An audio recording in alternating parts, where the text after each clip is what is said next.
On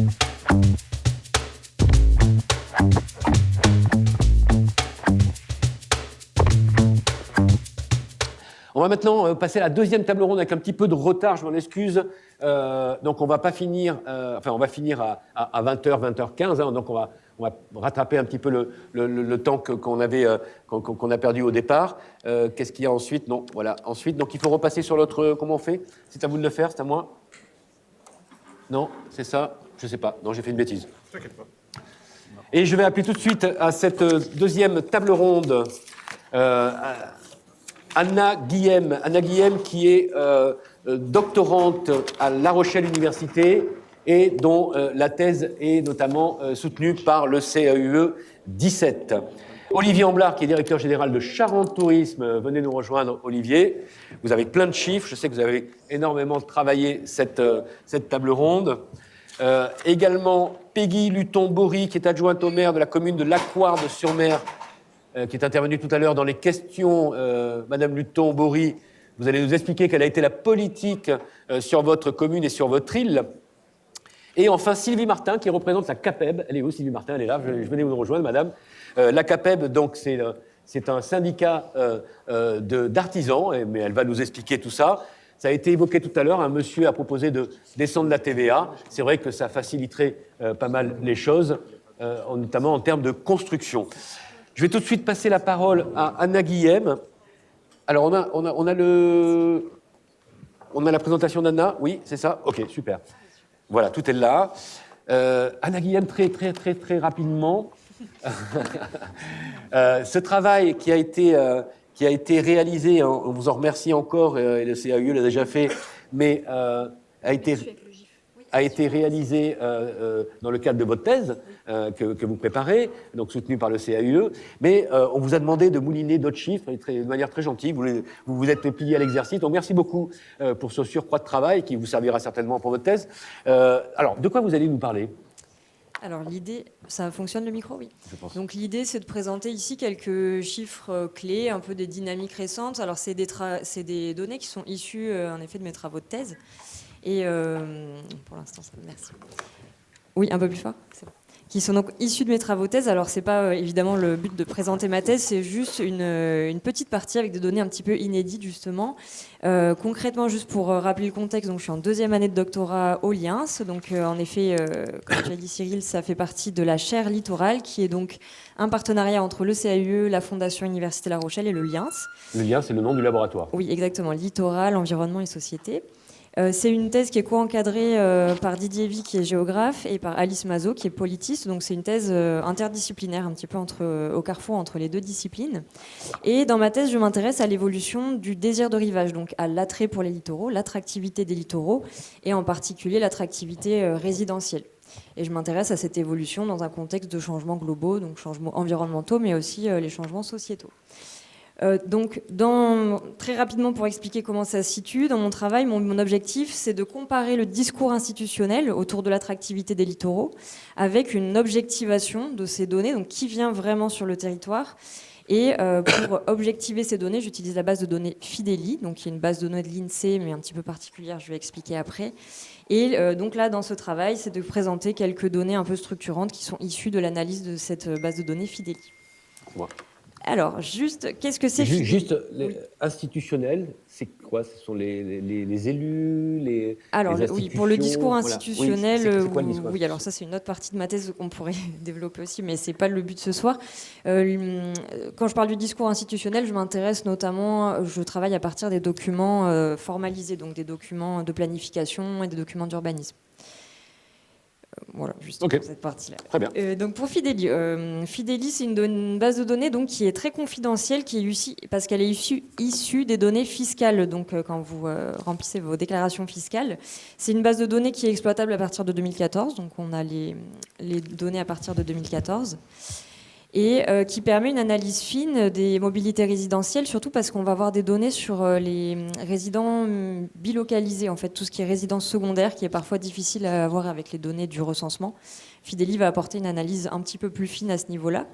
Et donc, on va retrouver des informations sur les individus, âge, sexe, revenus, lieu de résidence, des informations sur les logements, Donc le statut d'occupation, type de logement, etc. Et aussi, ce qui est intéressant, c'est qu'on a la possibilité d'étudier les mobilités résidentielles d'une année sur l'autre. On va pouvoir suivre et donc avoir les origines géographiques des nouveaux arrivants. Juste dans ce travail, moi je travaille donc à l'échelle des EPCI. Donc ici, on va parler à chaque fois à l'échelle des EPCI. Déjà parce que je travaille sur le discours institutionnel et que la plupart des documents sont à l'échelle des EPCI. Aussi pour des raisons de secret statistique. Quand on travaille avec la base de données Fideli, si on se plaçait à l'échelle communale, on a parfois du mal à garder le secret statistique sur certaines données. Et aussi parce que ça correspond à des bassins de vie de population d'habitants, comme la CDA, les ZONIS, etc. Hop. Alors tout d'abord, données très générales, je pense que je ne vais pas apprendre grand-chose, mais on a une dynamique sur le territoire qui dépend du solde migratoire. Donc en 6 ans, entre 2015 et 2021, on a eu 21 000 habitants supplémentaires. C'est un solde, la dynamique, elle dépend vraiment du solde migratoire. Le solde naturel est négatif sur l'ensemble du territoire, à part sur les 2 ZONIS. Et on a par contre un solde migratoire qui est positif sur l'ensemble du département.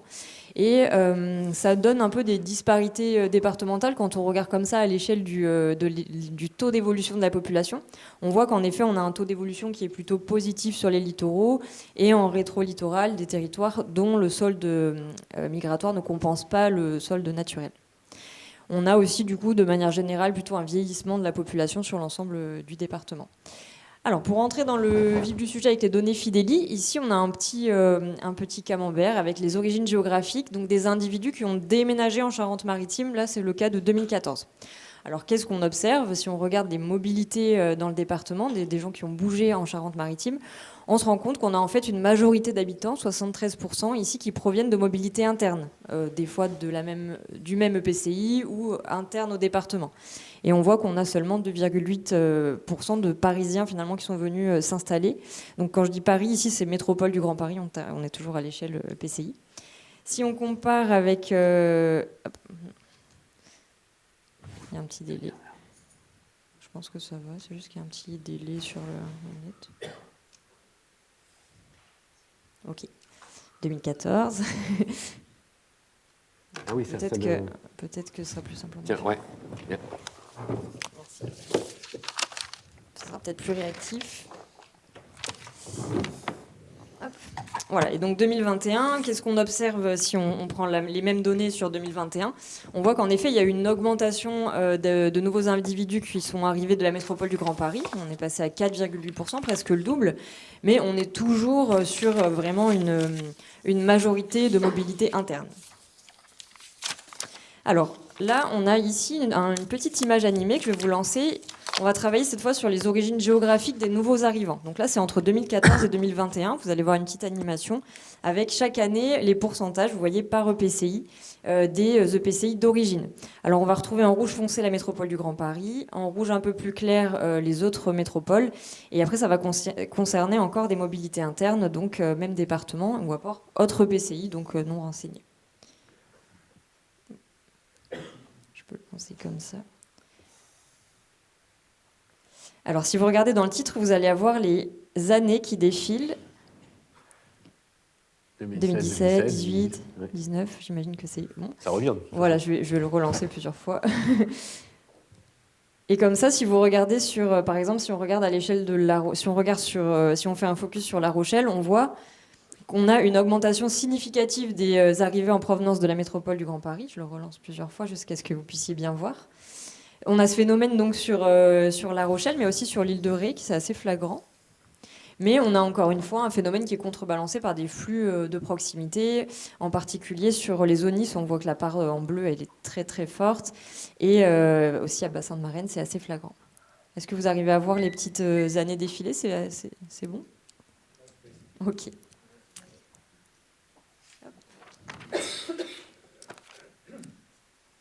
Alors avec Fideli, on peut aussi avoir des données sur les âges, donc ça nous amène à des petits graphiques comme ça, avec des pyramide des âges en fait par EPCI avec la répartition des individus qui ont donc déménagé en Charente-Maritime.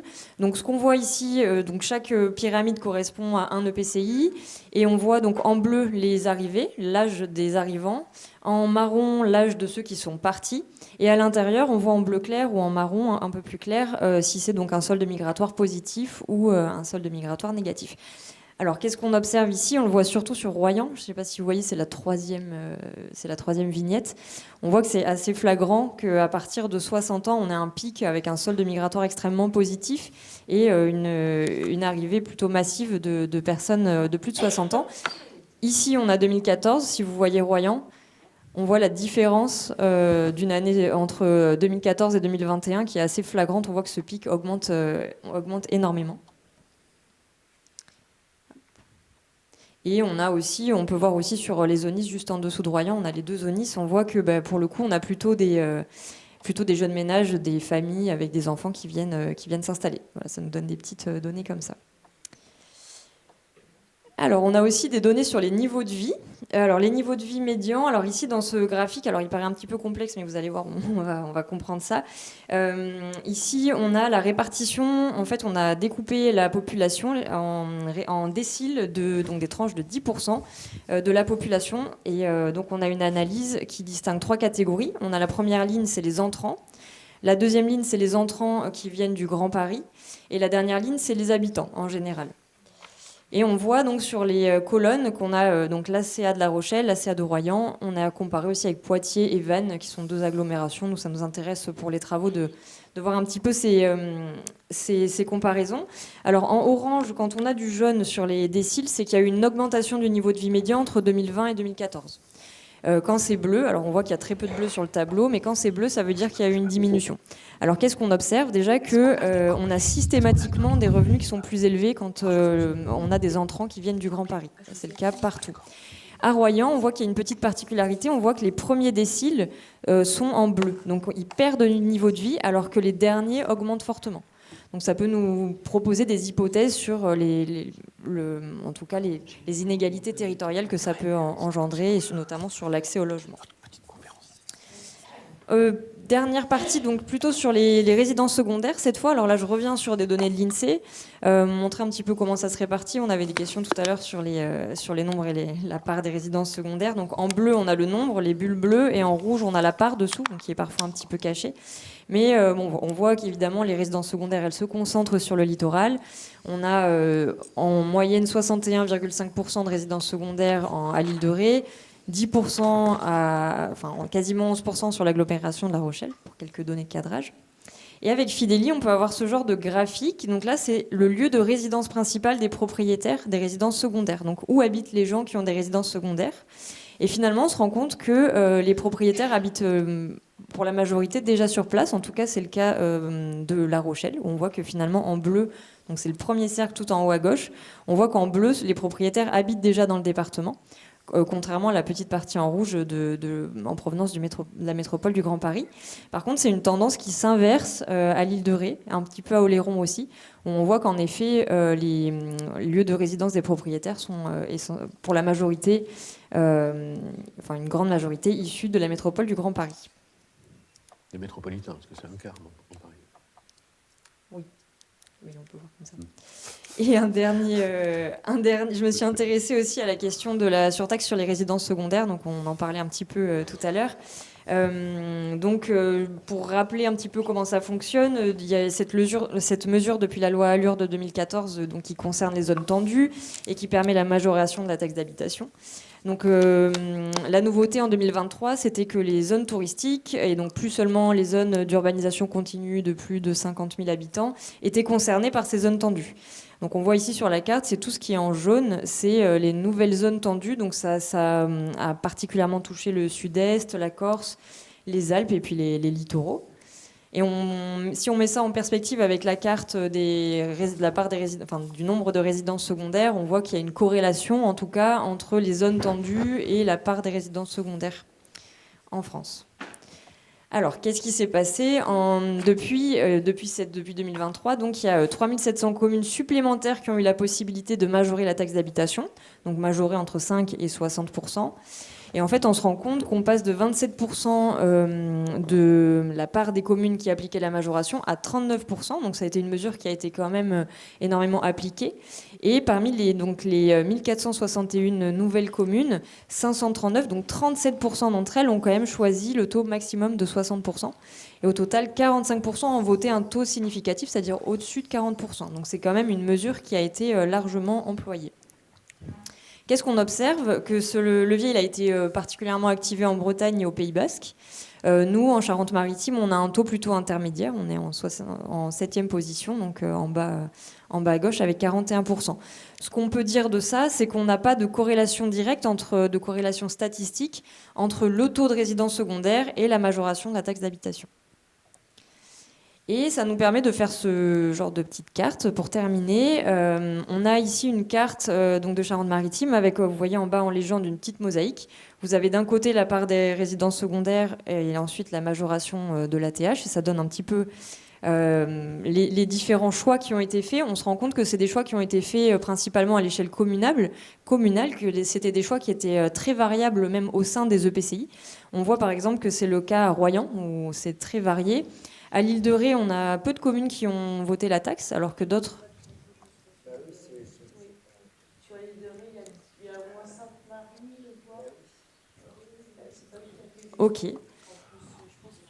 Je crois qu'on est à 6 communes sur l'île de Ré. Qui ont voté combien de... Mais à quel taux? Parce que c'est ça, on a des variations de taux qui sont très... Voilà, et qui n'ont pas du tout adopté, alors que par exemple, à Oléron, on a une homogénéité un petit peu plus marquée, autour de 30%. Oui, parce qu'il faut rappeler que il y a surtaxe et taux. Oui, c'est ça. Mais oui, mais là, en effet, ça montre qu'il n'y a pas de... Okay. Mais ok. Ce sera actualisé. Oui, voilà, c'est ça, exactement. On pourra en parler. Les documents seront actualisés. Exactement. Voici, donc merci beaucoup pour votre attention. Merci beaucoup, Anna Guillem, et bravo. Parce que c'était pas évident comme exercice. Il y a énormément de données. Donc, il y avait quelque chose là sur l'actualisation sur l'île de Ré. Mais ce sera fait. Et ce sera on peut communiquer, ça? Ces cartes, pas encore. Ces cartes, pas encore. Voilà, on ne peut pas communiquer. Donc, vous les avez vues, vous ne les verrez plus. Pas encore, en tout cas. Pas demain, mais bientôt. Elles sont pas publiées. À la publication de votre thèse, qui aura lieu quand? Avant la thèse, d'ici là, il y aura sûrement avant des la thèse articles publiés. Ok. On pourra diffuser. Quand on sait alors, ça. Le temps scientifique. Le temps scientifique et le temps de publication scientifique est un autre temps. Donc on sera patient. Soyez patients, messieurs, dames. Merci beaucoup en tout cas.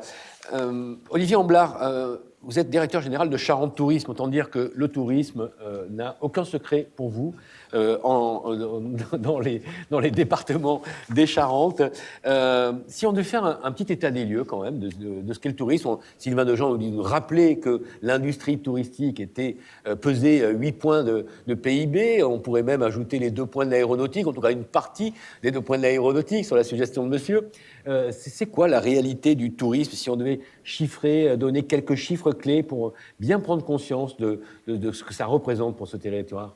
En restant, on parlait des Charentes, mais on est en Charente-Maritime. Donc non, mais je vais vous donner des chiffres qui sont que pour la Charente-Maritime. Bon, d'abord, qui est un leader national. Hein. On dit toujours que la Charente-Maritime est sur le podium des destinations départementales les plus préférées des Français. Alors, on parle bien que des Français, on ne parle pas de l'international. Donc, ça veut dire que, bien évidemment, c'est une activité de première importance. Et si on donnait 2-3 chiffres, c'est globalement 1,8 milliard de chiffre d'affaires. C'est 20 000 emplois, ça monte à plus de 33 000 emplois en haute saison, mais en tout cas 20 000 emplois permanents, ce qui représente 11% de l'emploi total de la Charente-Maritime. Donc on peut globalement dire qu'il y a peu de familles charentaises maritimes qui n'ont pas un membre de leur famille qui travaille directement ou indirectement pour le tourisme. Donc voilà quelques chiffres, en tout cas de loin le premier employeur et la première activité économique du département. Alors là, on parle d'emplois liés à des infrastructures du tourisme. Par exemple, on va parler tout à l'heure avec Sylvie Martin de la CAPEB qui tire aussi son activité du tourisme, en tout cas ses adhérents. Est-ce qu'on parle aussi de ces emplois-là ou ça vient en plus? On parle des emplois au sens des DADS et au sens de l'INSEE dans les codes NAF de l'activité touristique. Donc voilà, donc c'est essentiellement bien évidemment tout ce qui est lié à l'hébergement, la restauration, les transports, etc. Donc pas les adhérents de Madame Martin. Je vous en prie, continuez. Sur les grands chiffres, voilà. Après c'est effectivement 44 millions de nuitées, hein, donc c'est effectivement ça se traduit par une fréquentation importante, dont on voit bien évidemment un phénomène de saisonnalité estivale, mais de plus en plus quand même d'avant et d'après saison. Et lors du week-end, on voit de plus en plus, en fin de compte, un élargissement de la fréquentation sur les aides de saison, printemps, été, mais voire même les week-ends. Et une clientèle qui est assez largement une clientèle française, un peu moins de 80%. 20% de clientèle étrangère, 21 exactement, et avec comme origine géographique principale l'Île-de-France et puis la région Nouvelle-Aquitaine. Alors un élément qui va être intéressant, c'est que tout ça, la définition du tourisme, hein, c'est quelqu'un qui quitte volontairement son domicile pour passer une nuit à l'extérieur. Donc on voit que c'est quand même très très large. En fin de compte, pour l'INSEE ou autre, un VRP en vaisselle est un touriste. Je ne suis pas sûr qu'il apprécie beaucoup, mais télétravailler aussi. Mais en tout cas, voilà. Donc, et effectivement, pour passer une nuit à l'extérieur, il faut avoir des hébergements. Et la Charente-Maritime, on compte beaucoup nous en lits touristiques, et c'est 681 000 lits touristiques. Donc, ce qui est bien évidemment important. Mais un élément que souvent les gens qui ne travaillent pas dans le tourisme n'ont pas en tête, c'est qu'il y a seulement que 32% de ce nombre de lits touristiques qui sont en fin de compte des lits touristiques marchands, à savoir des hôtels, des campings, des résidences de tourisme, etc., etc. Et en fin de compte, le reste, c'est le parc des résidences secondaires.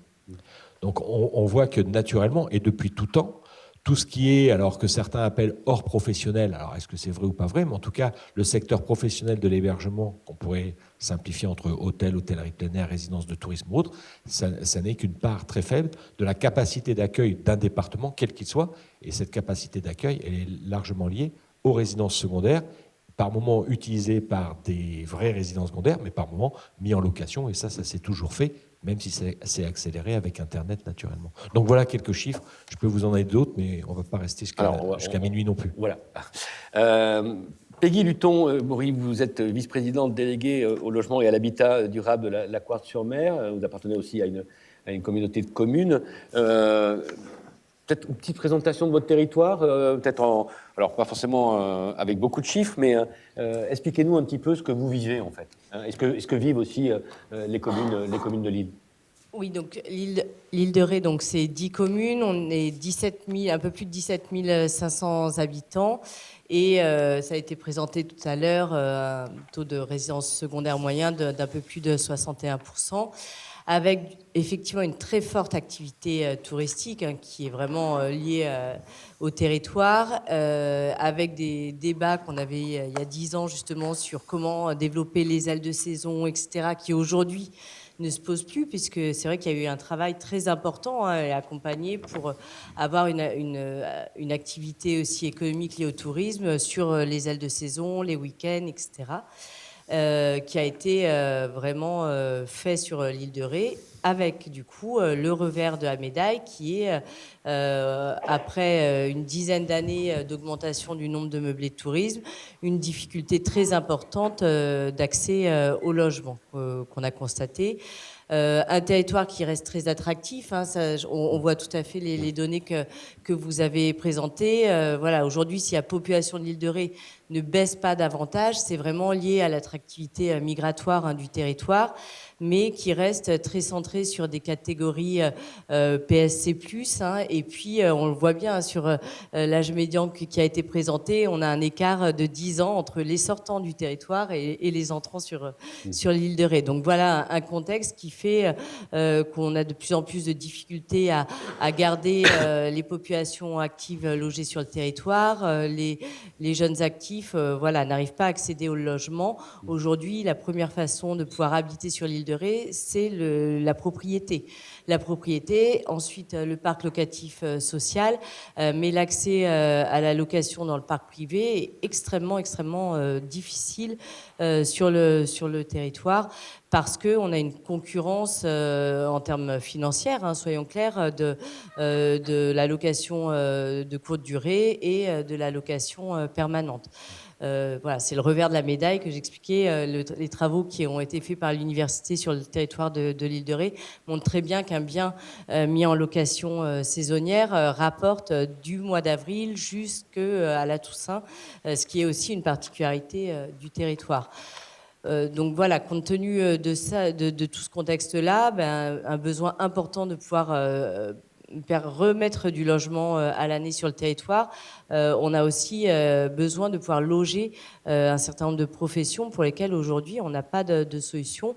On parlait tout à l'heure du fait qu'on a des populations, enfin des activités peu qualifiées liées au tourisme, mais aussi liées à nos besoins de territoire, hein, quand on a un déséquilibre aussi d'activités économiques permanentes qu'on n'arrive pas à maintenir.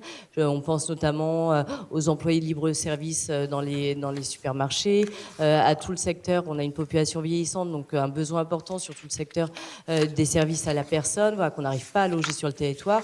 Et soyons très clairs, il y a tellement de besoins partout qu'une fois qu'ils partent, comme le disait Mme Rabel, sur le continent, eh bien, ils ne viennent plus travailler sur l'île de Ré parce que les besoins en matière d'emploi sont les mêmes sur le continent. Donc voilà, partant de ce constat-là, il y a eu un travail... Il a fallu agir. Hein. Il a fallu agir. Ouais. Donc pour ça, on a souhaité vraiment consulter les habitants et on a organisé en 2022 des assises du logement dont l'idée était vraiment d'exposer, déjà de partager une vision, un diagnostic commun sur la vision du territoire, les enjeux qu'on avait. Donc on a eu tout un travail de questionnaire et de rencontres avec les habitants au moment des assises qui se sont traduits ensuite en 2022 par l'adoption d'une feuille de route des délégués communautaires. L'idée de la feuille de route, c'était de fixer vraiment les grandes orientations en matière de logement et d'habitat sur le territoire, avec plusieurs axes. L'idée, c'était pas uniquement de travailler sur la régulation des meublés, c'était d'intervenir en faveur du logement locatif social. La communauté de communes est compétente sur les programmes de plus de 20 logements depuis 2008, mais l'idée, c'était d'aller encore plus loin en faveur du logement social, sachant que c'est pas l'objet ici, mais on a des contraintes de foncier et d'acquisition foncière énorme. Ce que vous avez récupéré sur Oléron d'Airbnb faisait rêver en possibilité d'acquisition foncière avec des montants comme ça. Mais voilà, faire du logement social sur l'île de Ré, c'est un engagement financier énorme. Parce que vous avez perdu la taxe, vous avez perçu la taxe séjour. Oui, j'ai demandé aux équipes, j'ai dit nous, je crois bien qu'on a eu tout. Alors peut-être qu'il y a eu des petits ratés, mais ça se voit pas autant parce qu'on a eu des fichiers, enfin des versements quand même. Donc voilà, une feuille de route avec le développement du logement locatif social, tout un travail, c'est pas le sujet aujourd'hui, aussi sur l'hébergement des travailleurs saisonniers, hein, en tant que les 10 communes sont classées stations tourisme, donc on doit engager avec l'État des conventions sur l'hébergement des travailleurs saisonniers compte tenu de notre station, de notre statut station de tourisme, et puis la mise en place d'un programme local de l'habitat et bien sûr une orientation sur la régulation des meublés. Donc cette approche sur la régulation des meublés de tourisme, elle est vraiment venue comme un des axes multiples d'une politique en matière de logement. Donc ça c'était en 2022 et puis donc il y a eu tout un travail qui a été fait dans la continuité de cette feuille de route, notamment de travail de diagnostic vraiment fin sur le territoire pour mieux calibrer la politique. Ce travail de diagnostic s'est appuyé sur l'élaboration du programme local d'habitat qui nécessitait ce diagnostic et puis par une étude confiée à l'université de La Rochelle et enfin un travail, on va dire, d'études préopérationnelles sur la mise en place d'un pacte territorial pour l'amélioration de l'habitat dans le parc privé. Donc voilà, il y a eu toute une phase, on va dire plutôt étude en 2023 qui a été extrêmement dense, extrêmement importante et qui était pour nous tout à fait nécessaire pour pouvoir avoir un bon calibrage du règlement qu'on allait prendre sur les meublés de tourisme. Fin 2023, on a été reconnu. Ce travail, il a été. Enfin, la particularité aussi, c'est que vous avez commencé à dire, on a organisé des assises un petit peu pour discuter, donc avec la population aussi. C'est une double discussion à deux niveaux. C'est à la fois population et à la fois au sein des élus. Avec les élus. Oui, vraiment une concertation importante entre les 10 communes et puis avec les habitants. Très honnêtement, je pense que beaucoup d'habitants penseraient qu'on n'a pas fait assez, et c'est certainement. Mais après, on a associé. Ils vous le disent ?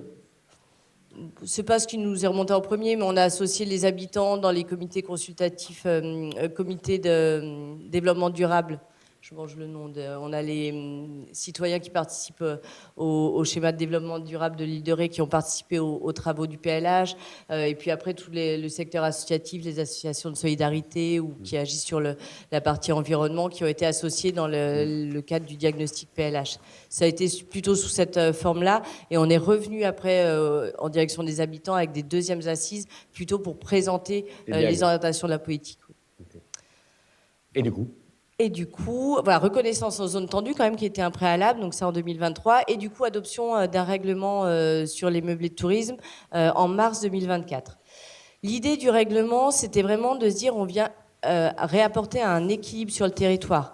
C'était pas de revenir 10 ans en arrière, c'était pas de fragiliser une activité économique importante sur le territoire, mais c'était de se dire aujourd'hui on arrive à un plafond et il faut qu'on arrête la perte de logements permanents. C'est ce que décrivait le maire de Chamonix tout à l'heure, c'est-à-dire qu'on est arrivé à un moment où c'était pas seulement les résidences secondaires qui louent leur résidence pour équilibrer les travaux d'entretien de la maison, c'est vraiment des investisseurs qui arrivent sur le territoire, qui ne visitent pas le bien, l'agent immobilier qui fait visiter avec le téléphone et le bien qui n'est acquis que pour de l'investissement financier. Et là, on arrive vraiment à une situation de déséquilibre. Donc notre sujet, c'était vraiment de se dire on arrête cette augmentation des meublés de tourisme qui se fait au détriment de la location permanente. Voilà l'esprit du règlement. Donc notre sujet, et c'est pour ça qu'il y avait un vrai enjeu d'avoir des données sur lesquelles nous appuyer, c'était d'avoir une mesure vraiment dans l'esprit de la réglementation, c'est-à-dire juste et proportionnée à notre territoire. Donc très vite, par exemple, on a exclu tout ce qui était le changement d'usage définitif, l'idée des compensations. C'était très difficile à envisager comme applicable sur le territoire de l'île de Ré parce que on a aussi des tensions sur des locaux commerciaux, on a aussi des tensions sur des stockages pour les artisans. Donc imaginez la compensation aurait été peu réaliste. Donc on est parti sur une approche par quota avec un nombre maximum d'autorisations de changement d'usage qui est défini sur le territoire de l'île de Ré. Et donc il s'agit d'un quota qui a été calculé sur la base de l'existant déclaré et donc des résidences secondaires qui étaient déclarées en meublé de tourisme. Ça a été la base de notre quota qui, sur l'île de Ré, aujourd'hui est arrêté à 3 475 autorisations. Sur combien de logements? Alors, ça pèse combien, cette part-là? Sur le nombre de logements, oui. Alors ça je ne l'ai plus sur le logement total, vous l'avez à côté? Oui, 23 000, vous êtes plus équipé que moi, 23 300 logements. Okay. Sachant que dans ces autorisations, n'entre pas tout ce qui est résidence principale, qui n'ont pas besoin d'autorisation pour pouvoir être loués, n'entre pas, mais ça sera un sujet qu'on pourra avoir, n'entre pas évidemment l'hôtellerie de plein air, les hôtels, les chambres d'hôtes, les résidences de tourisme. Okay. Donc ce quota, il se décline ensuite sur les 10 communes. Ça, c'est la première approche, celle du quota, qui est donc basée sur un calcul de l'existant. Ensuite, il y a une deuxième approche qui est le nombre maximum d'autorisations qui est attribué et qui est limité à 2 par personne physique ou par personne morale. Et ensuite, puisque notre sujet, c'était de dire, en gros, ceux qui exercent et qui ont joué le jeu d'exercer de façon déclarée ne sont pas pénalisés par le règlement, dans la mise en œuvre du règlement, on a accordé un droit de priorité aux personnes qui étaient déclarées pour faire leur démarche. C'est-à-dire que le cadre était que tout le monde fait la démarche à partir du 1er janvier 2025, mais les personnes qui s'étaient déjà acquittées de la taxe de séjour les 3 années précédentes ont pu réaliser leur démarche à partir du mois d'octobre 2024. C'est ce qu'on a défini comme un droit de priorité. Et le règlement, l'entrée en application est faite depuis le 1er juin 2025. Donc il y a vraiment eu ce souhait de laisser le temps aux personnes d'avoir connaissance du règlement, notamment aux personnes qui auraient pu imaginer faire des achats avec cette perspective de location à l'année, voilà, d'avoir connaissance du règlement et de ne pas être, entre guillemets, pénalisé. Au niveau des quotas, on est plutôt dans ce qui était attendu, puisque là, on va arriver en début d'été et les quotas, globalement, vont être atteints sur l'île de Ré. Quand au mois de janvier, la procédure a été ouverte à tout le monde, c'est-à-dire à ceux qui n'avaient pas le droit de priorité, il restait aussi de la marge pour pouvoir permettre à des personnes de se mettre dans les rangs ou voilà, de faire la demande. Voilà, et puis après, donc, les autorisations sont accordées donc, pour les personnes physiques pour 3 ans, renouvelables, et pour les personnes morales, elles sont accordées durant toute la durée d'activité de la personne morale, de la société. Voilà, je ne sais pas si vous voulez que je rentre dans la mise en œuvre après. On reviendra vers vous tout à l'heure. On va écouter Madame Sylvie Martin, donc présidente de la CAPEB, de la Charente-Maritime. La CAPEB, c'est un syndicat. Pardon, non. Oui, donc c'est un syndicat professionnel qui accompagne les artisans du bâtiment. Sur la Charente-Maritime, on a 18 000 artisans, tout corps d'État confondus, et la part du bâtiment représente 30%. Donc 6 000 artisans sur la Charente-Maritime, et on a environ 1 000 artisans. Donc on accompagne vraiment l'artisan qui travaille seul, et la TPE jusqu'à 5, 6, 7 personnes. Qu'est-ce que ça représente pour ces artisans, justement, le tourisme et tous ces à-côtés ? On a compris que ce n'était pas comptabilisé dans les emplois liés au tourisme, mais finalement, est-ce que c'est une part importante de l'activité de vos adhérents ? Alors, oui et non, parce que du coup, les artisans du bâtiment, ils ont besoin de travailler toute l'année. Le fait qu'il y a du tourisme, c'est un plus parce que voilà, c'est une économie, mais c'est une économie de passage et qui est pas spécialement facile à réguler parce que les artisans, pour aller travailler sur l'île de Ré l'été ou sur l'île de Léron, les touristes, ils ont pas spécialement envie d'avoir des nuisances sonores à côté de chez eux. Mais les artisans, ils ont quand même besoin d'avoir une activité économique. Donc, vous avez des restrictions Il y a des restrictions, pour certains chantiers. Mais il y a quand même des chantiers qui doivent se faire parce que, il faut quand même, s'il y a un chauffe-eau qui tombe en panne ou s'il y a une fuite d'eau, on peut pas laisser le touriste les pieds dans l'eau. Donc, c'est contraignant pour les artisans. Et bon nombre d'artisans du bâtiment, d'ailleurs, ferment au mois d'août. Au mois d'août, il y a pratiquement un arrêt. Alors, un arrêt qui est au sud d'IU, aux usines, aux approvisionnements, qui stoppe. Comme tous les gens qui travaillent, en fait. Enfin, oui. Il y a les juilletistes, il y a les Haussiens. Voilà. Il y a quelques artisans qui continuent leur activité. En quoi c'est un problème que les artisans ferment au mois d'août, en fait ? Il faut quand même que, s'il y a des dépannages à faire, qu'il y ait quand même... pour les touristes, un maintien d'activité. Oui. Et ça, il n'y a que des artisans qui travaillent souvent seuls qui vont intervenir, parce que ceux qui ont des grosses structures, ils ferment la structure et puis... Okay. Donc voilà, c'est un atout, mais c'est aussi une difficulté pour loger les salariés du bâtiment. Mais pas que, on l'a déjà dit tout à l'heure. Il y a beaucoup de professions qui recrutent. Des boulangers, dans le bâtiment et d'autres corps d'État, et qui n'arrivent pas ils arrivent à recruter, mais au moment que le salarié doit trouver un logement, c'est compliqué. Même sur les industries rochelaises, des gens qui arrivent, mais avec des postes d'ingénieurs ou autres, ont beaucoup de mal à se loger. Donc alors c'est bien d'être attractif, d'avoir du tourisme. Après le Covid, on a quand même vu, je suis surprise des chiffres là que vous annoncez par rapport au pourcentage de Parisiens qui sont sur le territoire. Mais aujourd'hui, le prix du foncier est devenu quand même tel que pour le primo-accédant ou le jeune qui veut s'implanter ou rester sur notre territoire, c'est compliqué. Aujourd'hui, acheter un bien, je ne sais pas, les jeunes, comment ils vont réussir déjà faire construire avec le ZAN, il faut partir loin de La Rochelle. Et puis aujourd'hui, les jeunes, ils ont plus une soif d'acheter une maison plutôt que démarrer par un appartement. Donc, pour moi, je les plains. J'ai fait construire il y a 30 ans.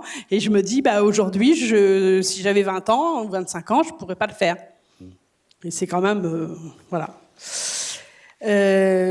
Donc, les artisans du bâtiment... C'est pas forcément lié au tourisme. Si. C'est lié à la conjoncture, au tourisme, à l'attractivité du territoire. Donc, comme on a vu les chiffres tout à l'heure du CAE, c'est vrai qu'il y a une chute de la construction neuve. Aujourd'hui, l'artisanat du bâtiment se porte pas spécialement bien, même dans la rénovation, où on est au 8e trimestre en chute libre, je dirais. Donc c'est assez inquiétant parce qu'on dit que quand le bâtiment va, tout va. Et puis les mesures qui ont été annoncées actuellement avec la suspension de la prime rénov'. Donc c'est quand même des fonds qui étaient dédiés à aider les particuliers à améliorer leur logement et à le rénover énergétiquement de manière à faire des économies d'énergie. Et puis c'est bon pour la planète. Donc cette subvention va donner un coup de frein supplémentaire aux artisans du bâtiment. Certains artisans ont investi dans des qualifications pour se spécialiser dans la rénovation énergétique. Et voilà, c'est relativement inquiétant quand même pour l'avenir. Alors, du coup, qu'est-ce que vous demandez et qu'est-ce que vous demandez en lien, pas simplement forcément en revendication catégorielle classique. Alors, un de vos adhérents tout à l'heure demandait l'abaissement de la TVA à 10%. C'est vrai que c'est une demande récurrente, notamment en raison de la baisse de l'activité, effectivement, des entreprises du bâtiment, et puis de la perte de savoir-faire aussi. Pas mal d'entreprises qui ont fermé suite à la chute du marché immobilier. Mais si on reste dans notre thématique du tourisme, finalement, vous disiez tout à l'heure qu'on ne peut pas travailler correctement parce qu'on nous interdit de travailler l'été. Enfin, si on reste là-dedans, finalement, qu'est-ce qui pourrait vous arranger, Madame Martin ? Qu'est-ce qui a été plutôt bien, c'est qu'il y a quand même certaines EPCI qui ont mis en place des plateformes spécialisées dans la rénovation énergétique pour accompagner les porteurs de projets de manière à essayer de massifier la rénovation énergétique et du coup des tiers de confiance, parce que le particulier, il va peut-être avoir l'idée de changer ses fenêtres, mais il ne sait pas qu'en changeant les fenêtres, l'isolation, il peut avoir droit à la prime rénov' et du coup beaucoup améliorer son logement. Donc la première plateforme qui a été créée, c'est sur La Rochelle, et la CDA de La Rochelle en plus a abondé avec des fonds supplémentaires. Donc vous invitez toutes les communautés de communes à faire de même. Oui, on a aussi signé la même plateforme sur l'île de Ré. Lundi ou mardi, je ne sais plus, je vais sur Saintes. Du coup, c'est important que les EPCI soient des tiers de confiance pour inciter les particuliers à rénover leur logement. Merci beaucoup. Si je reviens vers vous, Peggy Luton, c'est tout neuf. Hein, vous avez réfléchi, vous avez discuté, vous avez mis en place votre règlement, votre approche. Finalement, est-ce que ça va suffire ? Qu'est-ce que vous en attendez ? Hein, vous voyez comment se profile l'avenir ? Clairement, non, ça ne se suffit pas à soi-même. Ouais. Ce qu'on peut attendre, et la seule promesse du règlement, c'est pas d'augmentation des meublés de tourisme. Ça, ce qui est déjà important sur le territoire. Ce qu'on en espère, ça va au-delà, ce qu'on en espère, c'est effectivement de questionner des personnes qui louaient en courte durée pour passer à la location à l'année. Et là, on a tout un levier, en fait, un peu incitatif, enfin non, pas un peu, clairement incitatif, pour la location et la location à l'année. Notre levier, c'est la maison de l'habitat qui porte effectivement le pacte territorial pour la rénovation et l'amélioration dans le parc privé. Donc là-dessus, effectivement, on s'appuie sur les aides de l'ANA qui sont extrêmement importantes. Il faut qu'elles soient stabilisées. Ça, c'est sûr que le signal, il est important pour être incitatif. Il faut que les choses soient assez stables. Éric Lombard et tous les acteurs, la ministre du Logement, ont assuré qu'il n'y aurait pas de réduction d'enveloppe. Ça devrait, c'est plus rassurant les dernières annonces. Un report des dossiers en septembre. En tout cas, l'idée, c'est que du coup, nous, on s'est appuyé sur toutes les aides de l'État et on les a, dans le cadre du pacte territorial sur l'île de Ré, on les a personnalisé par rapport au territoire. Par exemple, un des dispositifs qu'on souhaite vraiment voir développer, c'est aussi le dispositif Loc Avantage, qui nous permet, entre guillemets, d'avoir une offre sociale dans le parc privé. Donc là-dessus, en plus des aides de l'État qui sont vraiment intéressantes, en plus de l'intérêt fiscal du loc avantage pour le propriétaire, sur l'île de Ré, la communauté de communes et les communes viennent bonifier les aides aux travaux que peuvent avoir les propriétaires sur le loc avantage. Loc avantage, un dispositif qui a été poussé à l'origine par les associations, dont notamment l'association pour le logement des personnes défavorisées. Hein, c'était une proposition qui datait de plusieurs années et qui a été amplifiée. On vient aussi inciter le propriétaire sur la garantie de loyer en favorisant par exemple tout ce qui est de l'intermédiation locative. Je vois que la directrice Alizé 17 est là. C'est un dispositif clé en main pour le propriétaire qui va le rassurer, le sécuriser et qui lui garantit de percevoir son loyer. Là, dans le cadre du pacte territorial, on a mis une prime aux propriétaires qui vont faire appel à l'intermédiation locative. Et puis, tout à l'heure, on parlait de la sortie de vacances Alors sur l'île de Ré, on a une vacance extrêmement faible, mais qui montre vraiment la tension qu'on a en matière. Non, parce que ça montre vraiment la tension qu'on a en matière de logement. Sur la vacance. Sur la vacance, oui. Du coup, voilà, par exemple, dans le pacte territorial, on a mis en place des primes à la sortie de vacances si ce bien est remis en location permanente ou s'il devient résidence principale pour des propriétaires modestes. Donc voilà, on a vraiment après toute une partie incitative et la maison de l'habitat, l'idée, c'est ce que disait Mme Martin, c'est vraiment qu'il va falloir aider les personnes intéressées de A à Z pour les accompagner dans chaque étape de dossiers qui peuvent être un peu complexes ou méconnus. Voilà, à chaque étape du projet, un guichet unique. Derrière la maison de l'habitat, il y a tous les partenaires qui sont là pour répondre. Juste avant de passer la parole à la salle, Olivier Amblard, pas d'augmentation des meublés de tourisme, c'est bon pour les acteurs du tourisme, hein, ou alors vous disiez, finalement, les acteurs du tourisme, ça pèse que pour, c'est un gros 30%, un gros tiers de l'offre en termes de nuitées, c'est bien ce que j'ai compris tout à l'heure. Oui, enfin, c'est que le parc de résidence secondaire représente un parc de lits touristiques très important. Et puis, pour aller dans le sens de la présidente sur activités touristiques et artisanat ou BTP ou autre, enfin 2 chiffres qui vont vous intéresser peut-être, c'est qu'on avait mené nous-mêmes d'ailleurs une grande enquête en partenariat avec différents acteurs en 2015 sur les résidences secondaires. Donc on voit que le sujet nous préoccupe depuis un certain nombre de temps en tout cas. Et on avait à l'époque, 2015, une dépense par résidence en moyenne pour les travaux de 4 200 € par an. Ce qui veut dire que globalement, c'est 450 millions d'euros de chiffre d'affaires qui vont dans le secteur de l'artisanat. Donc on voit que ça pèse quand même un tout petit peu et c'est assez bénéfique. Sur 1,8 milliard, c'est même énorme. C'est 25%.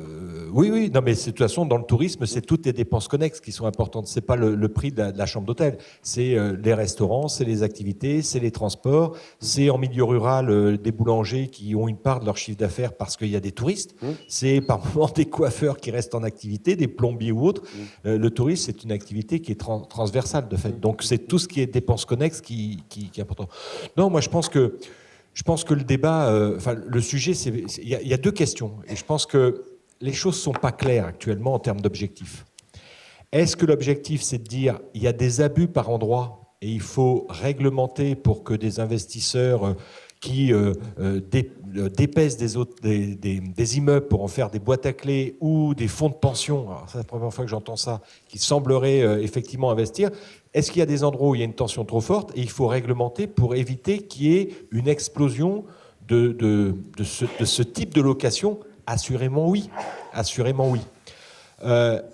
Mais est-ce que la question c'est ça? Limiter ces effets pervers, on va dire, sur un certain nombre de secteurs qui sont assez limités, on l'a vu par différentes cartes ou témoignages qui ont été fournis, ou est-ce que la question c'est il faut réussir à répondre à la problématique du logement? Et depuis plusieurs mois, plusieurs années, l'objectif n'est pas clair. Pas clair.